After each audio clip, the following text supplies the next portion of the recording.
오늘 읽은 본문 말씀을 통해서 거룩한 광인이라고 하는 제목을 함께 은혜를 나누고자 합니다.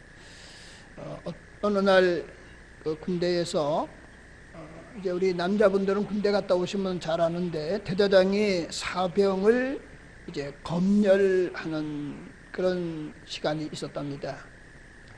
이등병에게 직속상관의 강동 성명을 물어본 겁니다. 여러분 이제 군대 갔다 오시면 아시죠? 예, 소대장 소위 요즘은 땡땡땡 그러더라고요. 입니다. 그 다음에 중대장 대위 땡땡땡입니다.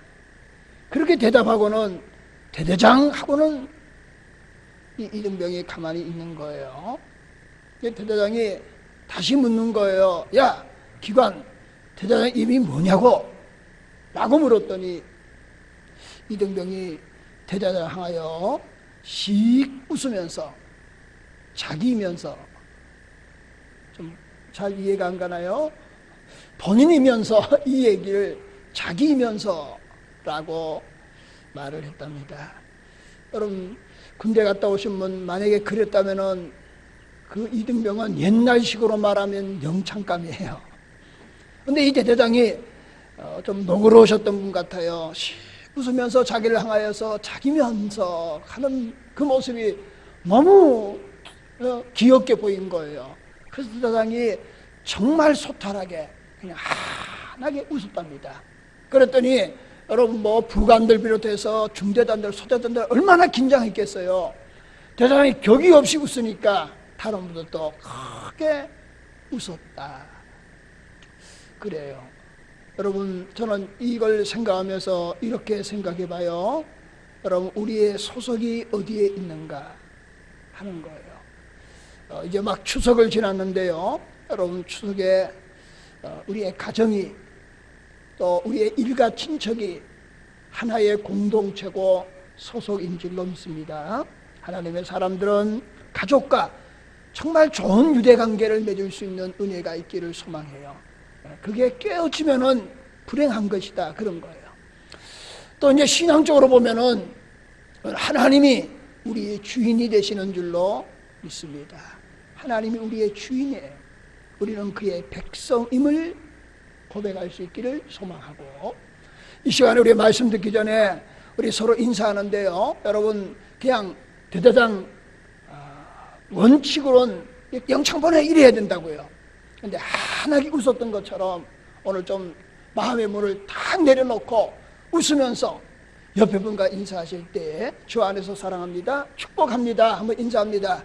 주 안에서 사랑합니다, 축복합니다. 아멘.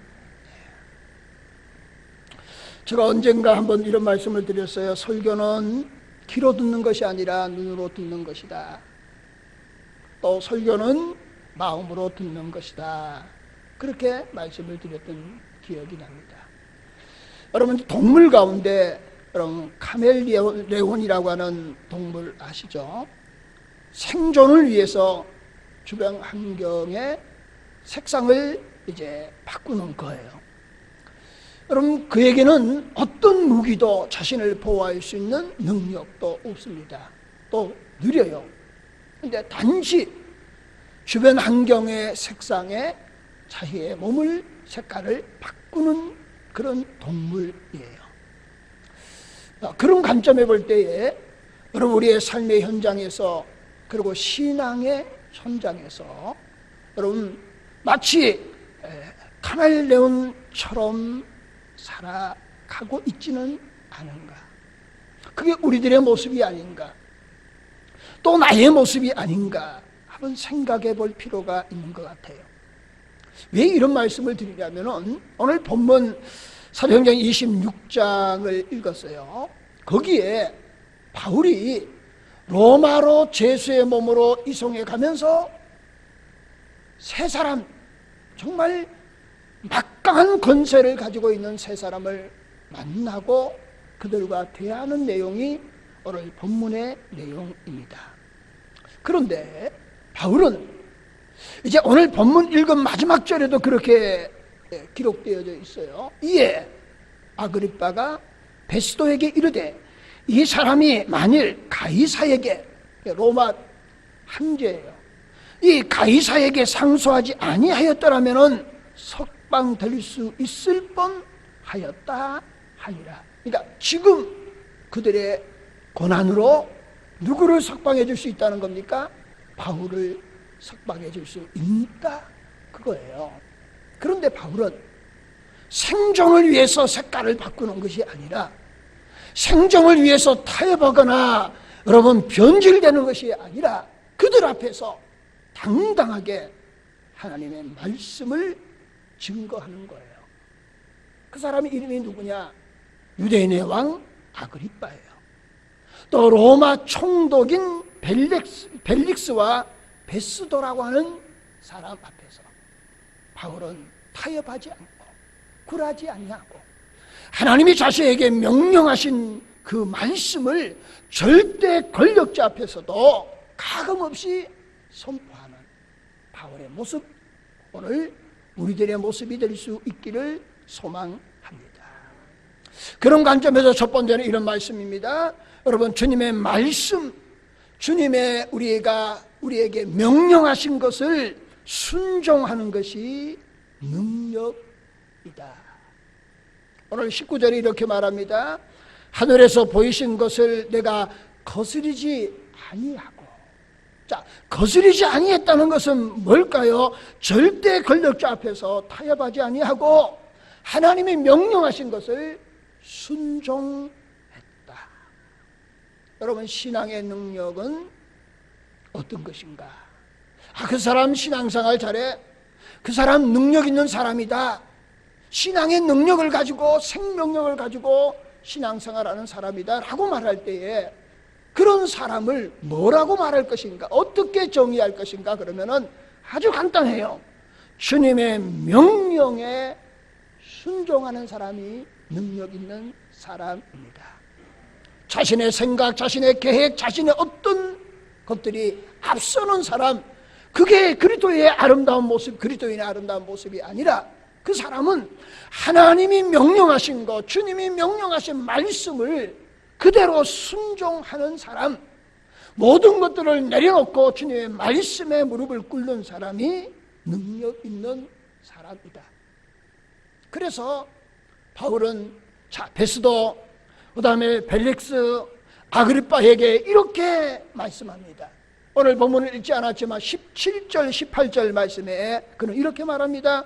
이스라엘과 이방인들에게 내가 너를 구원하여 그들에게 보내어 그 눈을 뜨게 하여 어둠에서 빛으로 사탄의 권세에서 하나님께로 돌아오게 하고 제사함과 나를 믿어 거룩하게 된 무리 가운데 기업을 얻게 하리라 하더이다. 그럼 이 말씀은 간단히 말씀드리면 이런 거예요. 나도 당신처럼 나사렛 예수라고 하는 분이 메시아라고 말하는데 나도 믿을 수가 없었다는 거죠. 그리고 메시아라고 믿는 예수를 핍박하고 또 예수를 믿는 사람을 핍박했던 자신이었다는 거예요. 그런데 다메섹 도상에서 부활의 주님을 만난 이후에 내가 어둠의 사람이 빛의 사람이 되었다. 죽음으로 향하여던 나가 생명을 살리는 사람이 되었다. 자신의 변화된 과정을 그에게 설명하면서 그 이후에 나는 일평생 주님의 명령을 위해서 순종하며 살아가고 있는 사람이 되었다. 바울이 그렇게 설명하는 거예요. 그 설명이 이어지면서 20절 말씀에 이렇게 말합니다. 예루살렘과 유다와 온 땅과 이방에까지 회개하고 하나님께 돌아오라고 내가 전하고 있다 하는 거예요. 그러면은 사랑하는 성도 여러분들, 우리들은 바울의 모습을 깊이 생각해 볼 필요가 있습니다. 우리들은 하나님 앞에 받은 바 은혜가 있어요. 하나님의 주신 말씀과 사명이 우리에게 있는 겁니다. 그걸 쉽게 말하면은 하나님의 언약의 말씀이에요.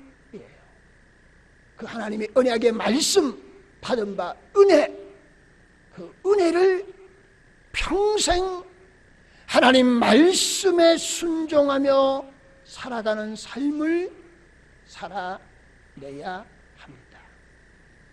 여러분, 영적인 어떤 체험, 영적인 어떤 헌신, 봉사, 충성, 어느 것 하나 귀하지 않은 것이 없어요. 하나님께서 우리에게 영적 신비한 은혜도 주시는 줄로 믿습니다. 이거 하나, 어느 것 하나 귀하지 않은 것이 없다는 거예요. 그런데 말입니다, 그 모든 것들이 나에게 체험받고 경험받는다 할지라도 그 하나님의 말씀이 내 삶을 지배하고 다스리고 통치하지 못하면은 신비한 영적 체험도 소용이 없다, 이 얘기예요. 진정한 그리스도인의 능력은 어디서 오느냐? 말씀대로 순종의 삶을 살아내야 되는 거예요. 거기서 오는 겁니다. 뭐 신비한 거, 대단한 겁니다. 하나님이 주신 거예요. 어느 것 하나 귀하지 않은 것도 없어요.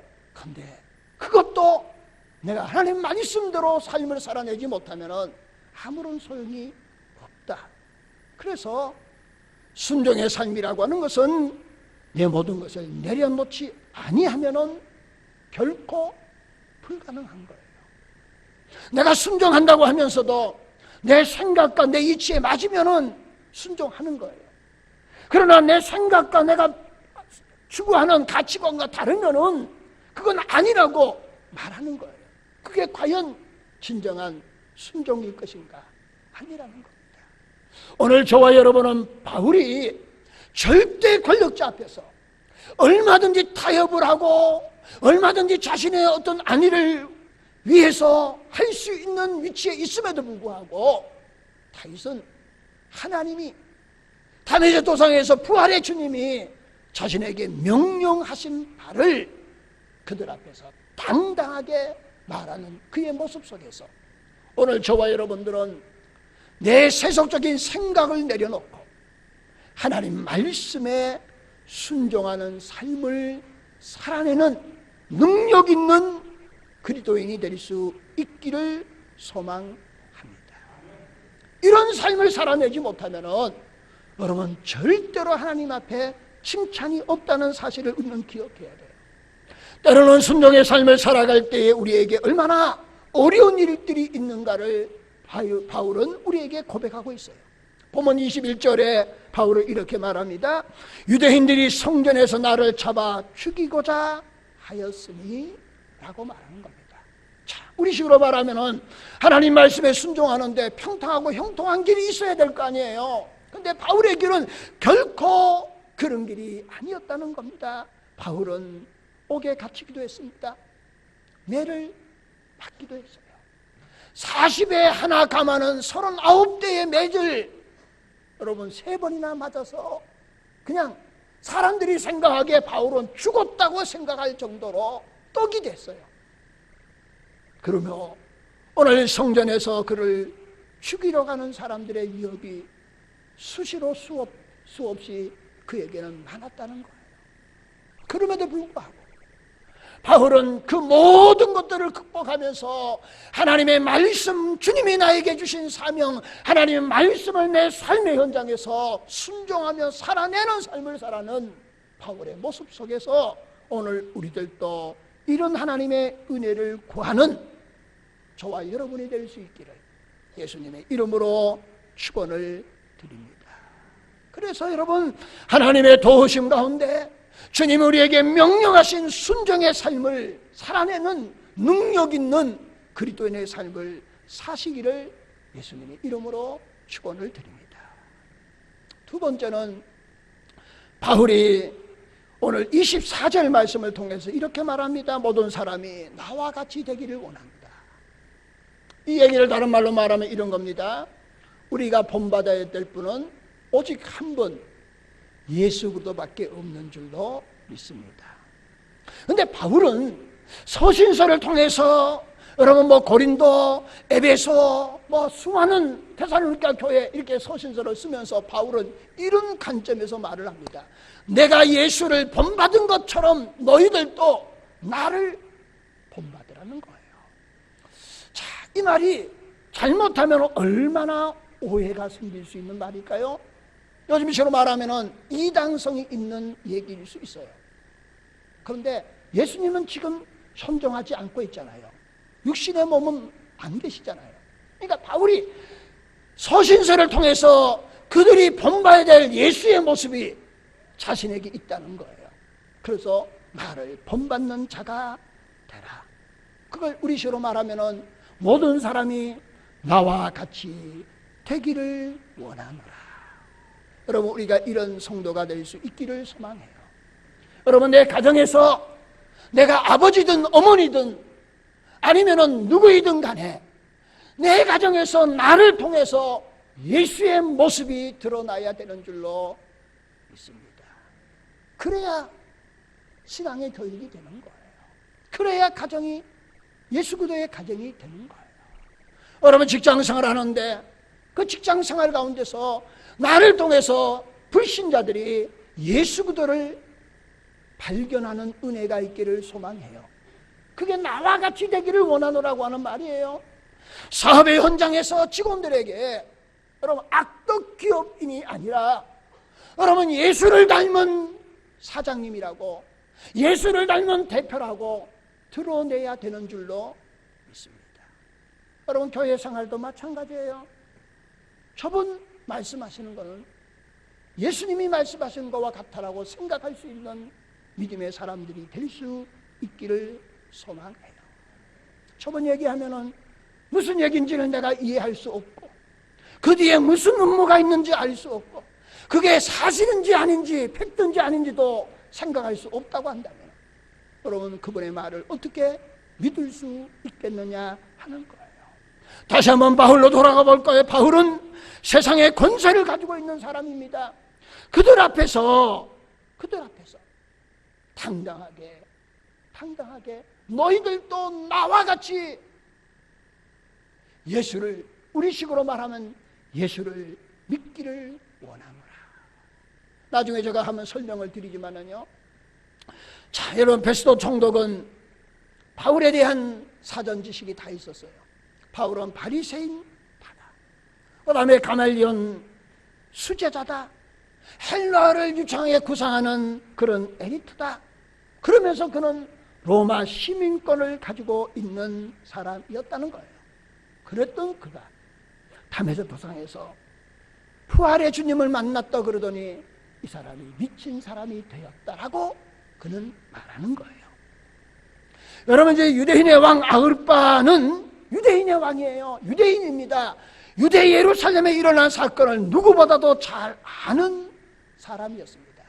예수가 어떻게 십자가에 못 박혔고 그분이 부활했고 그 사건을 잘 아는 사람이었어요. 그러나 그는 정치적으로 모든 것들을 이해하고 그리고 그것으로 연결시키는 겁니다. 자신의 체면이나 사람들의 시선이 중요한 거예요.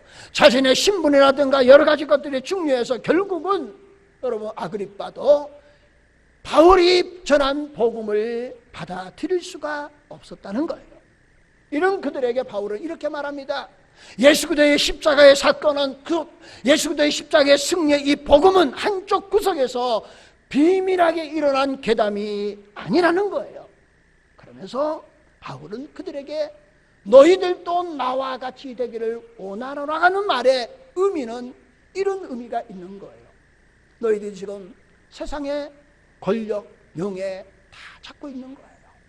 세상식으로 말하면 부귀영화를 다 가지고 있는 사람입니다. 아쉬울 것이 없는 사람입니다. 정말 모든 사람이 그 사람처럼 되기를 소망하고 있는 그들에게 바울은 그들을 향하여서 어떤 마음을 가졌을까요?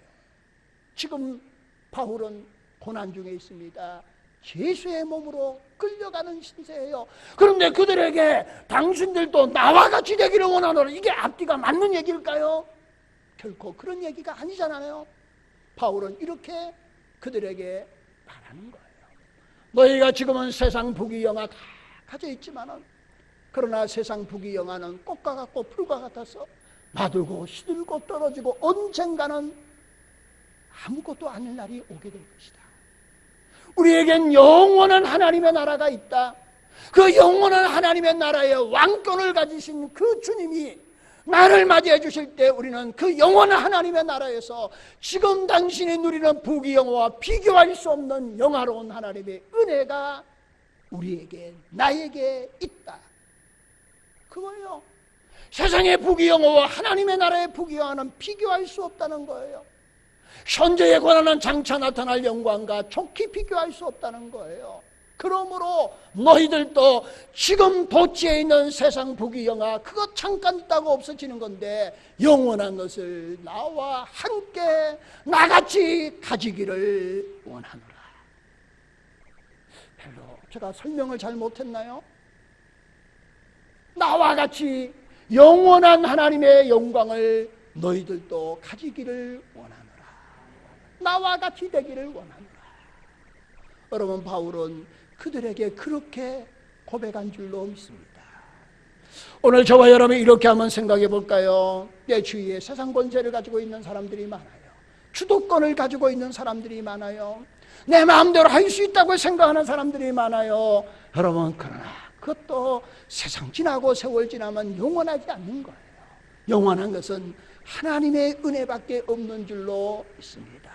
여러분, 하나님 앞에 우리의 모든 것들을 내려놓고 하나님의 뜻이, 하나님이 기뻐하신 것이 무엇인가를 우리가 깨닫고 내 마음에 하나님의 나라를 가지고 하나님의 은혜와 하나님의 평강을 누리며 그리고 장차 우리에게 임하실 하나님의 영원한 나라를 소망하면서 세상의 부귀영화 가진 사람, 권력 가진 사람, 거기에 여러분 두려워하거나 타협하지 아니하고 하나님의 영원한 하나님의 나라의 가치관을 내 마음속에 가지고 그들을 오히려 불쌍히 여기며 그들도 나와 같이 되기를 원하라고 하는 아름답고 거룩한 마음과 심정으로 가득 차는 그런 저와 여러분이 될 수 있기를 소망합니다.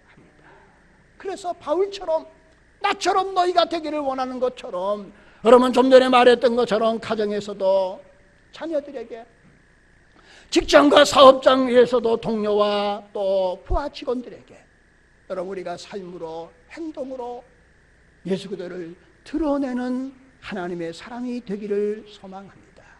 왜냐하면 우리가 최고의 것을 가지고 있기 때문이에요. 세상에 잠시 잠깐 있다가 없어질 것이 아니라 영원한 것을 가지고 있기 때문입니다. 그러기에 믿음의 비밀을 가지고 우리가 걸어가야 할 길을 묵묵히 걸어갈 수 있는 거예요. 만약에 우리가 가는 그 길 끝에 영광의 주님이 없다면 여러분 해야 할 말이 얼마나 많겠어요.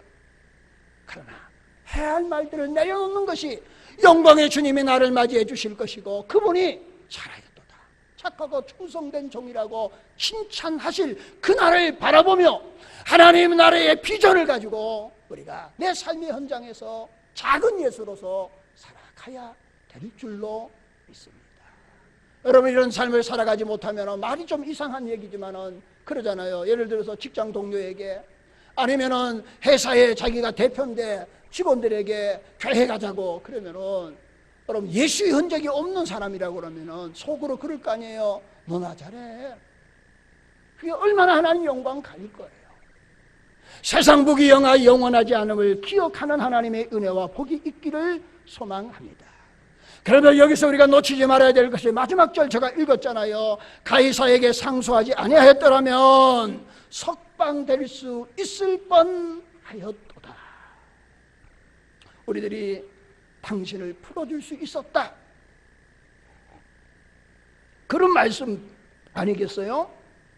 저는 이걸 말씀을 이렇게 한번 생각해 봅니다. 여러분 우리의 인생의 삶의 현장에서 일이 잘 풀려요. 그러니까 하나님이 은혜고 축복이라고 말을 하죠. 저도 그렇게 생각합니다. 그런데 한 걸음 더 나가서 내가 원하는 바, 내가 뜻하는 바대로 풀리면은 너무 좋잖아요.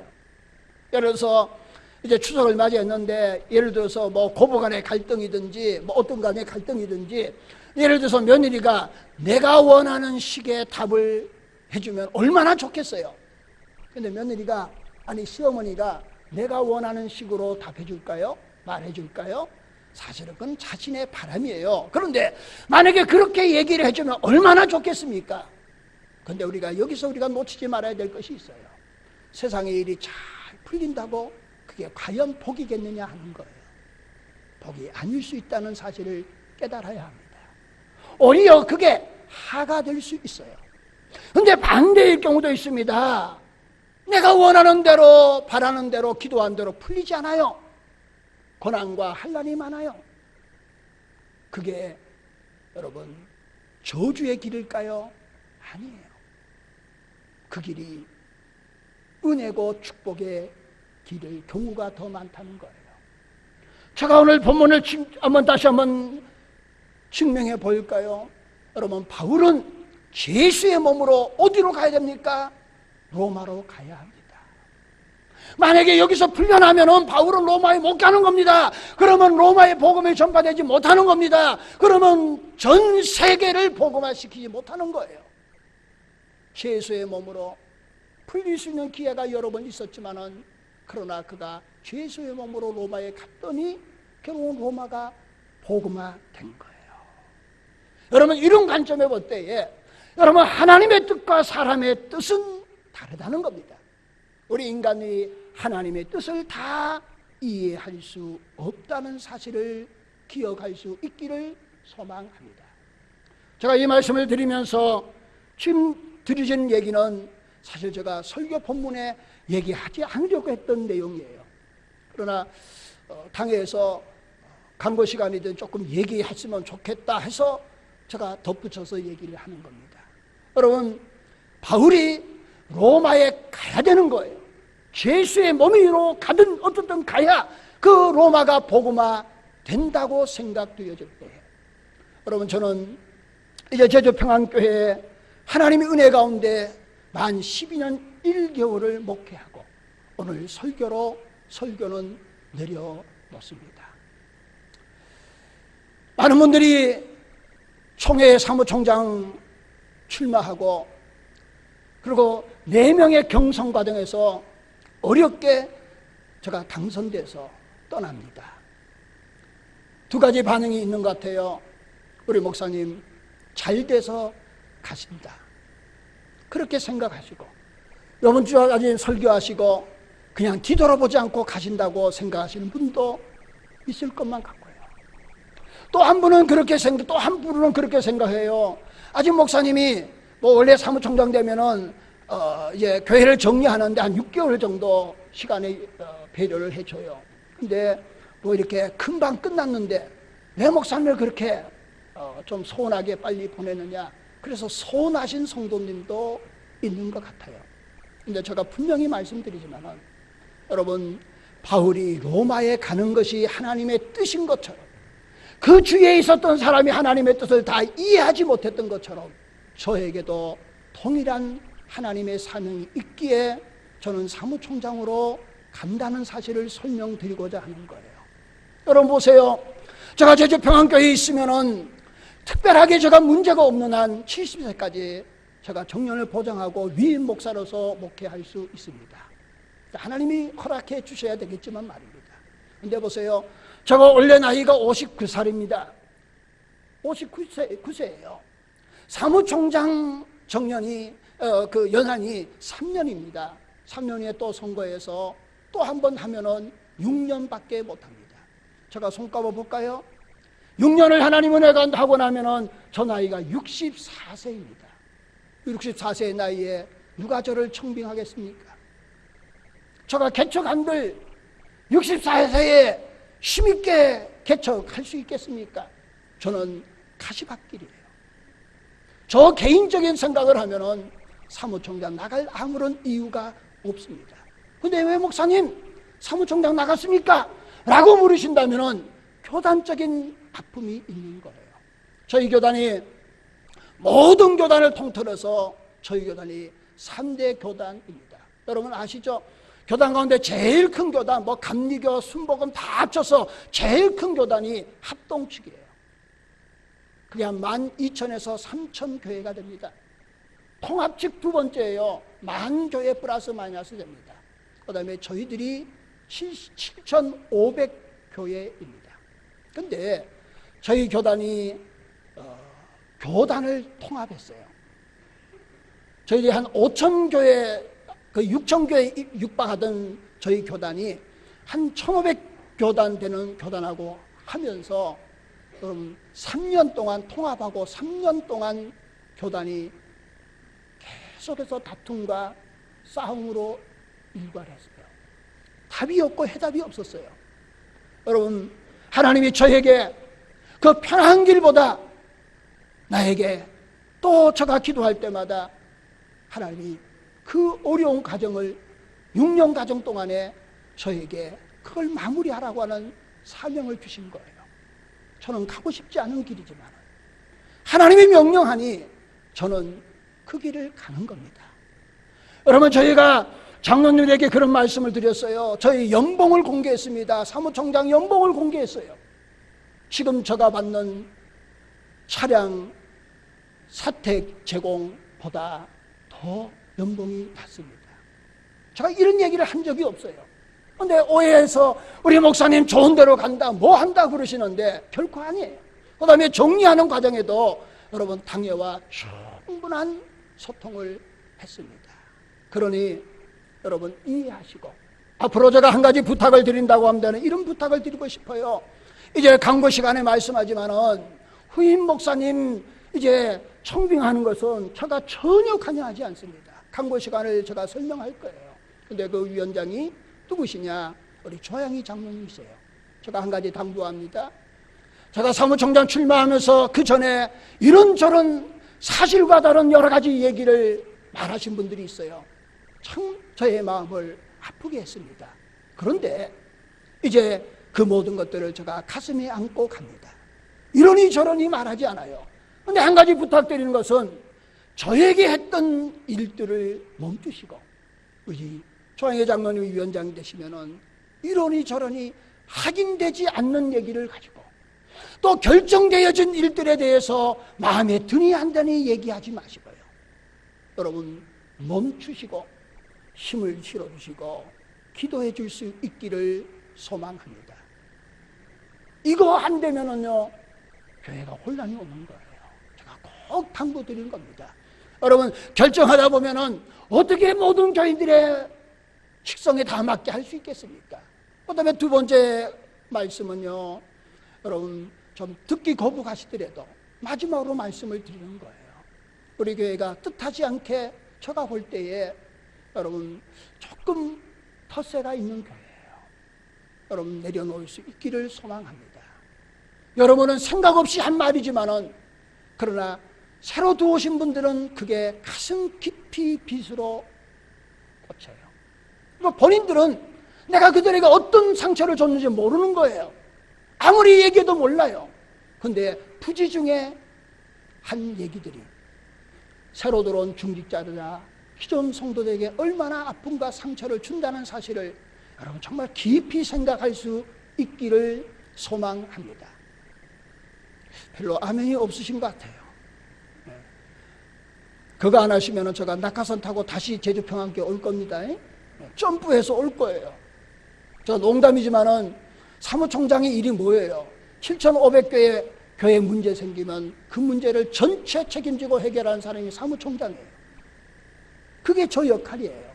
그러니까 제가 낙하산 타고 오지 않기를 소망합니다. 아멘. 조양희 장로님에게 힘을 실어주고 그 다음에 여러분 부지 중에 한 말들이 얼마나 깊은 아픔과 상처가 된다는 것 잊지 않을 수 있기를 소망해요. 그러면 제가 설교를 다 한 것 같아요. 세 번째를 해야 되는데 근데 세 번째 하면 좀 그럴 것 같아요. 이렇게 저는 말씀을 그냥 맺고자 합니다. 여러분 세 번째는 복음에 미친 자가 되자 그런 거였는데요. 여러분 미친 사람 좋은 의미가 아니잖아요. 그런데 좋은 의미의 미친 사람도 있습니다. 저 사람은 일에 미친 사람이야. 자기가 좋아하는 일에 미친 사람이야. 여러분 우리는 예수의 복음에 하나님의 일에 미친 자들이 되시기를 소망합니다. 그래서 이 모든 가정을 하나의 자금도 없이 여러분 정말 하나님이 기뻐하시는 놀라운 역사가 일어날 수 있기를 소망하고요. 기도해 줄 수 있기를 소망합니다. 그리고 한 가지 제가 마지막으로 떠나면서 교인들이 공부하지 않지만 한 가지 해결해야 될 문제가 있어요. 내가 그 문제를 해결하고 나면은 아마 말이 대단히 많을 것 같아요. 우리 목사님 뭐 정의 없니 있니 하시면서 갈 거예요. 근데 저는 분명히 말씀드립니다. 교회와 성도와 하나님의 영광을 위해서 주의 종이 마지막 해야 될 일이 있다면 하고 가는 것이 마땅하리라고 생각합니다. 나중에 우리 목사님 저 얘기가 뭔 얘기일 것인가 끝난 다음에 아실 거예요. 그 정으로 생각하지 마시고 정말 내 다음에 오는 목회자, 아무래도 젊은 목회자가 아니겠습니까? 젊은 목회자가 마음껏 일할 수 있는 여건을 만드는 것이 저가 해야 될 역할이 아니겠습니까? 그러잖아요. 그 역할을 제가 마지막으로 감당하고 하는 일을 위해서 기도해 줄 수 있기를 예수님의 이름으로 축원합니다. 기도하시겠습니다. 은혜롭고 감사하신 하나님, 하나님의 은혜를 진심으로 감사합니다. 우리가 거룩한 강인이 되게 하여 주시고 이 땅을 살아가는 동안에 정말 능력 있는 그리스도인으로서 내 삶의 현장에서 말씀에 순종하며 살아내는 그런 하나님의 사람들 되게 하여 주시옵소서. 예수님의 이름으로 기도하옵나이다. 아멘.